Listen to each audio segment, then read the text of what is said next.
আসসালামু আলাইকুম দর্শক, আজকে আমরা এসেছি নাটোর জেলার মাঝদিঘা গ্রামে আমাদের আব্দুল কাদির জিলানী ভাইয়ের খামারে। তো সে এখানে সোনালী মুরগির খামার দিয়েছে। তো চলুন আমাদের এই ভিডিও শুরু করা যাক। আর আপনারা যারা নতুন খামারি হতে চান তারা আমার এই ভিডিওটি দেখবেন বিশেষ করে, কারণ আপনারা অনেক কিছু শিখতে পারবেন এই ভিডিওর মাধ্যমে এবং অনেক কিছু জানতে পারবেন। তো চলুন শুরু করা যাক। তো আমরা পেয়ে গেছি আমাদের জিলানী ভাইকে, যার খামার, সে উনি খামারের মালিক। তো জিলানী ভাই আমাদের সঙ্গে আছে। তো জিলানী ভাই, আপনি তো খামারটা শুরু করেছেন, কতদিন হইল? গত 2 বছর যাবত। গত 2 বছর যাবত জিলানী ভাই খামারটা কার্যক্রম পরিচালনা করতেছে। তো এই খামারটা পরিচালনা করতে গিয়ে আপনি কি কি প্রবলেমের সম্মুখীন হচ্ছেন যদি একটু বলতেন আমাদেরকে। গরম প্রথমত একটা সমস্যা, অতিরিক্ত গরম স্ট্রোক করে, তারপর কাশ হয়, মুরগির ঠান্ডা লাগে, ওই একটু বৈদ্যুতিক সমস্যা হয় কারেন্ট না থাকলে। আচ্ছা, এরকম কিছু সমস্যা হয় ছোটোখাটো। আচ্ছা। তো জিলানী ভাই আমাদেরকে এখানে বললো প্রথমত এখানে গরম একটি মেইন কারণ, এবং মুরগি হার্ট স্ট্রোক করে মরে গরমের কারণে, এবং অনেক সময় কারেন্ট থাকে না, ওই সময় ফ্যান চালানো যায় না, যার কারণে মুরগি অনেক সময় অসুস্থ হয়, মারা যায়। তো চলুন আজকে আমরা জিলানী ভাইয়ের খামারটা একটু ঘুরে দেখি, তারপর আমরা জিলানী ভাইয়ের সাথে অনেক কথা বলবো ইনশাল্লাহ। চলুন আমরা খামারটা ঘুরে দেখি। তো দর্শক, আমরা দেখতেছি মুরগির খামারটা অনেক বড় খামার। তো অনেক মুরগি আছে এখানে।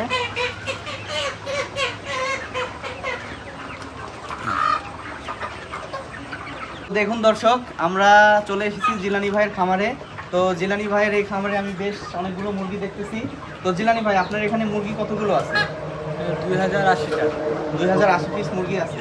তো আপনারা এই মুরগিটা কতদিন যাবত পালন করতেছেন? এই মুরগিটা গত 2 বছর যাবত আমরা পালন করতেছি। আচ্ছা, আপনারা গত 2 বছর যাবত খামার পালন করতেছেন, আমি বলতেছি যে মুরগিগুলো কতদিন ধরে আপনারা পালন করতেছেন? আজকে প্রায় 55 দিন। 55 দিন। আচ্ছা দর্শক, আজকের মুরগি পালন করতেছে মোটামুটি 55 দিন। দেখুন মুরগিগুলোর সাইজ একটু দেখাও প্লিজ। দেখুন আপনারা একটু মুরগির সাইজগুলো দেখুন, দেখলে বুঝতে পারবেন মোটামুটি।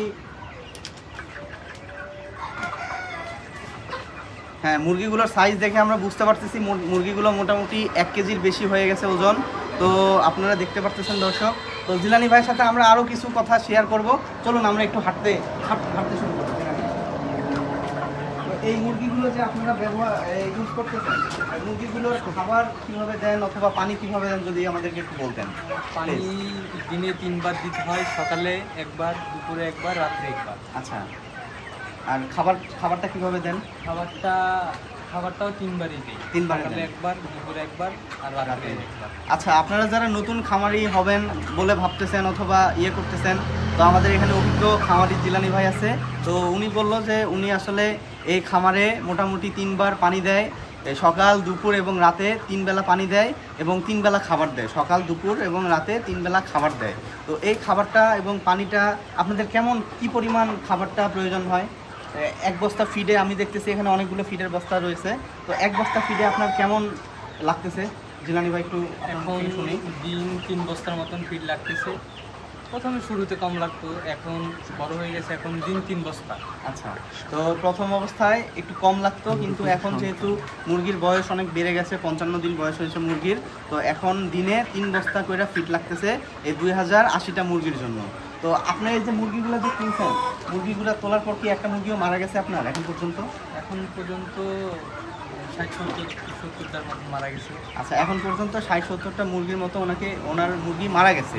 তো কি কারণে মারা গেল আপনাদের কি মনে হয়, কি কারণে মুরগিগুলো মারা গেছে? কিছু বাচ্চা থাকে অসুস্থ বা বিকলাঙ্গ বাচ্চা থেকে, ওই বাচ্চাগুলো মারা যায়। তো আবার একটু বড় হলে যদি আবার একটু ক্যাট হয়, তাহলে বড় গুড়ার ঠোকরাই ওটাকে মেরে ফেলে। আচ্ছা, তো আমরা জিলানী ভাইয়ের মুখে শুনলাম আসলে মুরগি মারা যাওয়ার কারণ অনেকে ছোট অবস্থায় মারা যায় অনেকগুলো মুরগি, কারণ ওই সময় অনেক সময় রোগ দেখা দেয় অথবা আপনার কোনো অসুখে মারা যায়, এবং অনেকে ক্যাট হয়, ওই বাচ্চাটাকে তারা ঠোকরে মেরে ফেলে। তো বিশেষত এই কয়েকটি কারণে আপনাদের মুরগি মারা গেছে। আচ্ছা দর্শক, আমরা শুনলাম যে এই কয়েকটি কারণে আসলে ওনার মুরগি মারা গেছে। তো আমরা আসলে এখন এই মুরগিটি দেখবো। হ্যাঁ, আমরা আসলে এখানে এসেছি।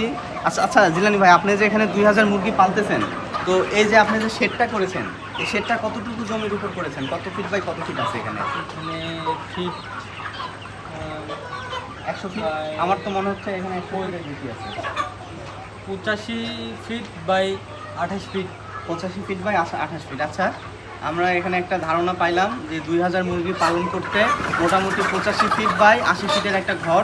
তো এই ঘরটা এই ঘরটা করতে আপনার কেমন টাকা পয়সা খরচ হয়েছে যদি একটু বলতেন দর্শকদের মধ্যে। এই ঘরটা খরচ করতে প্রায় 4.5 লক্ষ টাকার মতন খরচ হয়েছে। এখানে অনেক নিচা ছিল, এখানে মাটি ফেলাইতে অনেক টাকা খরচ লাগছে, উঁচা জমি হলে লাগতো না এত অবশ্য। আচ্ছা, তো আমরা জানতে পারলাম এখানে মোটামুটি 4.5 লক্ষ টাকার মতো খরচ হয়েছে তার, এবং জায়গাটি একটু নিচা ছিল এবং মাটি ফেলায় সে জায়গাটা একটু উঁচু করেছে এবং মোটামুটি একটু খোলামেলা পরিবেশে সে খামারটা করেছে। তো এই খামার থেকে ভাই আপনার এখন পর্যন্ত লাভ লসের যদি একটু হিসাব বলতেন, যেহেতু আমাদের দর্শক আসলে দিন শেষে লাভটাই খোঁজে, ওরা লস করতে চায় না। তো এখন আপনার মুখে আমরা একটু শুনতে চাই, যেহেতু আপনি একজন অভিজ্ঞ খামারি, তো আপনার মুখ থেকে এখন শুনতে চাই যে আসলে এইখান থেকে আসলে লাভ হয় না লস হয়, আপনার কি মত? আপনি নতুন যারা উদ্যোক্তা হতে চায়, যারা নতুন খামার করতে চায়, খামার ব্যবসার সাথে জড়িত হতে চায়, তাদের উদ্দেশ্যে আপনি কিছু বলুন। তাদেরকে এটাই বলতে চাই যে আমার 60-65 হাজার টাকা লাভ থাকে, আমি প্রায় 60-65 হাজার টাকা লাভ করি, এরকম লাভ আসে, আমার প্রফিট আসে। আর যারা নতুন করতে যাচ্ছে তাদেরকে বলতে চাই যে আগে প্রশিক্ষণ নিয়ে ভালোভাবে সব কিছু জেনে বুঝে এখানে আসতে হবে, কারণ একটি ভুল সিদ্ধান্ত নিলে মুরগিগুলো অনেক ক্ষতিগ্রস্ত হতে পারে।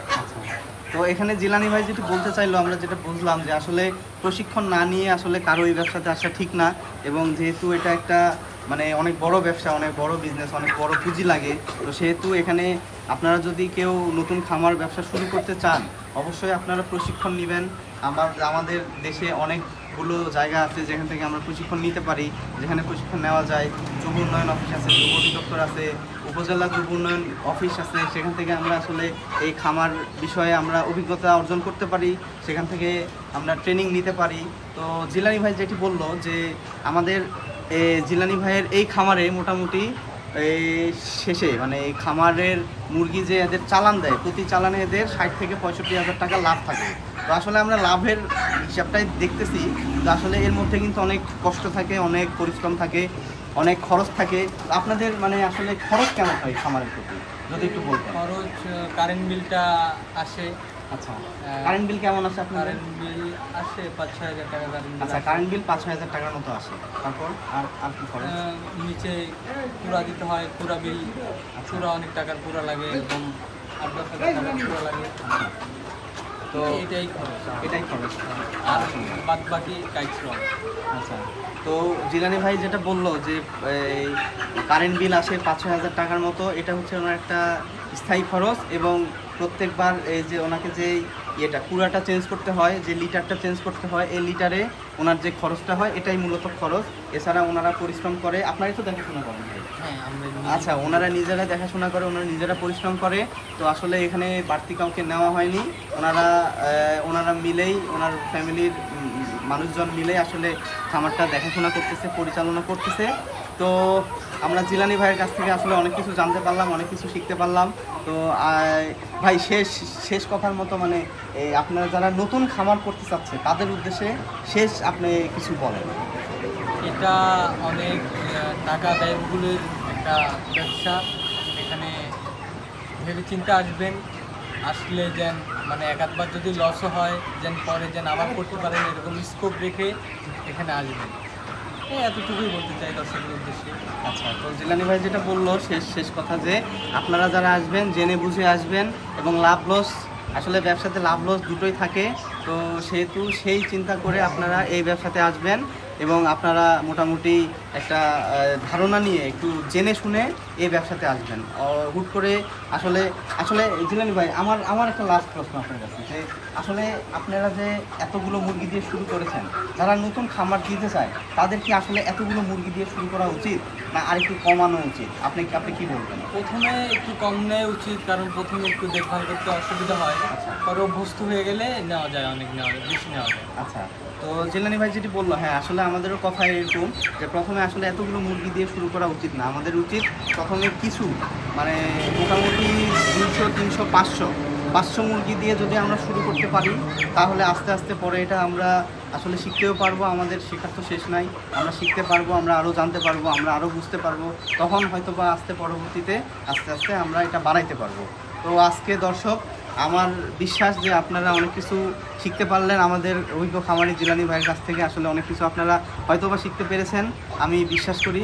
এবং আপনারা যারা এটাতে আসতে চান, তারা অনেক একটু ধৈর্য ধরতে হবে এবং একটু বুঝে শুনে একটু প্রশিক্ষণ নিয়ে তারপর আপনাদের এখানে আসতে হবে। তো আজকের মতো এখানে বিদায় নিচ্ছি। আসসালামু আলাইকুম।